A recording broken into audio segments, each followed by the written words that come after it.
Assalamualaikum warahmatullahi wabarakatuh. Perkenalkan, nama saya Melwati dari Prodi Administrasi Bisnis. Saya akan membahas tentang dinamika tantangan Pancasila sebagai dasar pengembangan ilmu dan pengembangan iptek dalam kegiatan bisnis. Pancasila merupakan dasar negara atau ideologi negara. Masyarakat Indonesia menjadikan Pancasila sebagai pedoman dari norma-norma hukum di Indonesia. Sumber sejarah Pancasila sebagai dasar nilai pengembangan ilmu dapat ditelusuri dalam dokumen negara, yaitu dalam pembukaan alinea keempat, mencerdaskan kehidupan bangsa. Mengacu pada pengembangan ilmu pengetahuan dan teknologi yang berdasarkan nilai-nilai Pancasila, pada masa reformasi, Pancasila sebagai dasar nilai dalam pengembangan ilmu lebih bersifat meminta maaf, karena hanya mendorong pada kaum intelektual untuk menjabarkan nilai Pancasila lebih lanjut.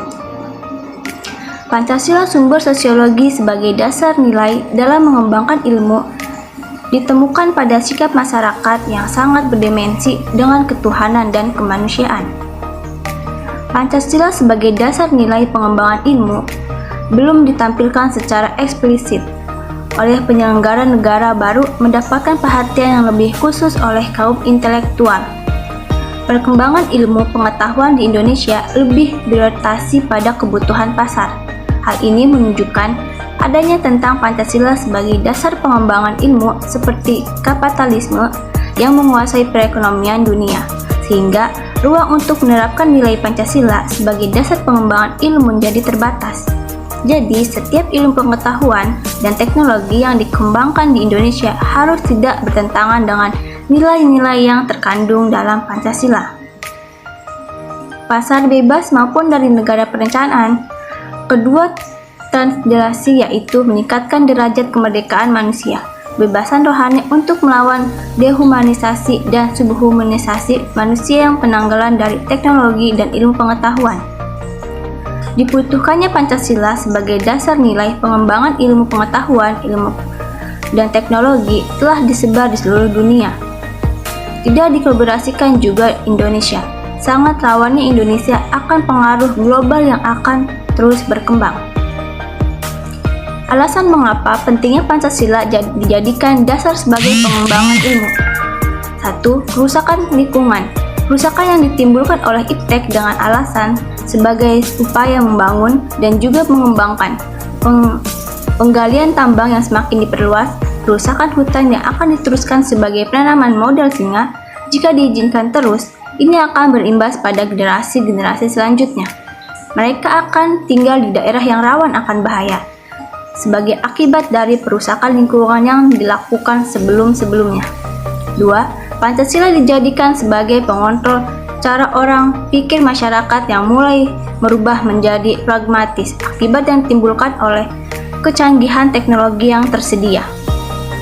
3. Nilai-nilai kearifan lokal yang mulai tergantikan oleh budaya global seperti musyawarah yang bisa menjadi pemungut suara, sosialisme yang bisa menjadi individualisme, dan lain-lain. Peran dinamika Pancasila sebagai dasar pengembangan ilmu sangatlah penting. Pancasila berperan sebagai sarana untuk mengontrol dan mengendalikan pengembangan iptek agar tetap berada pada koridor nilai-nilai, cara berpikir, serta kepribadian bangsa berdasarkan Pancasila. Zaman sekarang ini adalah zaman modern. Hampir semua hal bisa dilakukan dari rumah. Dari mulai membayar semua tagihan, baik berupa tagihan telepon, internet, TV berbayar, listrik, dan lain-lain. Dengan adanya internet, informasi apapun bisa kita dapat. Teknologi informasi telah menjadi bagian yang sangat penting dalam setiap rencana bisnis. Teknologi informasi telah banyak digunakan untuk mendukung proses bisnis yang terjadi pada perusahaan, baik bidang ekonomi maupun perbankan.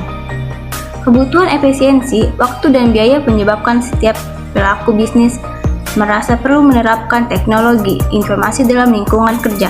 Penerapan teknologi informasi menyebabkan perubahan pada pola kebiasaan kerja. 1. Mempermudah cara komunikasi. 2. Mempercepat proses produksi dan distribusi. 3. Mendukung kegiatan operasional perusahaan. Terima kasih.